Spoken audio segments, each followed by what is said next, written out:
चंद्रशेखर आजाद ने खाई कसम तो बिलबिला उठा प्रशासन। सरकार ने दे दिया आदेश, नहीं करने देंगे चंद्रशेखर को प्रवेश। बुलडोजर वाले सीएम के इरादों पर चलेगा चंद्रशेखर का क्रेन। आंदोलन की तैयारी ने उड़ा दी नींद और छीन लिया चैन। चंद्रशेखर को रोकने के लिए बन रही रणनीति, बंद कमरे में कागज पर उतारा ऐसा प्लान, जो सुनेगा वो रह जाएगा हैरान। चंद्रशेखर आजाद का नाम आज हर जुबां पर है। जनता तो उनके साथ पहले से ही थी, लेकिन अब हर वो नेता भी उनकी तारीफ कर रहा है जो बायस्ड नहीं है। योगेंद्र यादव ने कहा कि उनको देश के हर नेता से अच्छा चंद्रशेखर का भाषण लगता है। दुष्यंत चौटाला कहते हैं कि वो भविष्य के मुख्यमंत्री है। शायद उनकी इसी बढ़ती लोकप्रियता से बड़े नेता डर गए हैं और उनके आंदोलन को रोकने के लिए योजनाएं तैयार की जा रही हैं। चंद्रशेखर आजाद ने उत्तराखंड के हरिद्वार में जाकर कसम खाई तो वहां के सीएम के कान खड़े हो गए। प्रशासन की नींद हराम हो गई। वो रातों रात पहले से ही चंद्रशेखर को रोकने की तैयारी करने लगे, जिसकी पूरी डिटेल हम आपको आगे रिपोर्ट में देंगे। लेकिन उससे पहले ये समझिए कि चंद्रशेखर की वो कस्में क्या हैं जिन्होंने सरकार का चैन छीन लिया, और इसमें एक दो नहीं बल्कि 10 कसम शामिल हैं।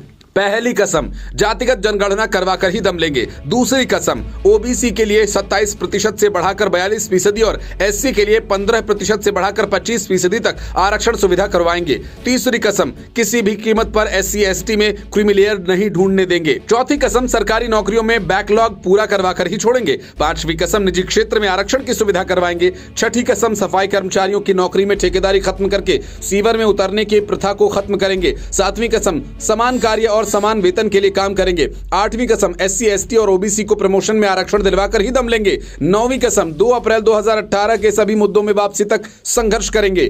10वीं कसम, पुरानी पेंशन बहाली तक नहीं रुकेंगे। ये वो कस्में हैं जो चंद्रशेखर आजाद ने खुले मंच से खाई और अपने समर्थकों को भरोसा दिलाया कि उनके काम रुकेंगे नहीं। लेकिन इन सबसे बड़ी कसम उन्होंने उत्तराखंड के हरिद्वार में जाकर खाई। वहां वसीम के बूढ़े पिता स्टेज पर खड़े थे। उनसे चंद्रशेखर ने वादा कर दिया कि आपके बेटे को इंसाफ दिलाने के लिए मैं आंदोलन करूंगा और 5 अक्टूबर को आपके घर आकर आपको खुद लेकर आऊंगा। इसी के बाद से उत्तराखंड सरकार के कान खड़े हो गए और प्रशासन उन्हें रोकने की प्लानिंग करने लगा, क्योंकि चंद्रशेखर का किसी भी मामले में सड़क पर उतर आना प्रशासन के लिए टेढ़ी खीर हो जाता है। और दिल्ली के महरौली के बाद तो सरकारें चंद्रशेखर से खौफ ही खाने लगी हैं। अब उन्होंने उत्तराखंड में आंदोलन का ऐलान किया तो सीएम धामी की पेशानी पर बल आ गए। और मैं वचन देके कहता हूं आपको कि पार्लियामेंट में सरकार ये ना समझे कि वही मालिक, पुलिस ये ना समझे कि वही सब कुछ है, एडमिनिस्ट्रेशन ये ना समझे कि अगर वो ताकत में है, कुर्सी बैठे हैं तो उनका कोई कुछ बिगाड़ नहीं सकता। इस देश में न्यायपालिका है, इस देश में हम जैसे लोग हैं, हम जैसे लड़ाका लड़ने वाले संघर्षशील लोग हैं। मैं वचन दे कहता हूं कि पार्लियामेंट में इस मामले को जोर शोर से उठाऊंगा और जहां तक जाना पड़ेगा वसीम भाई को न्याय दिलाने के लिए।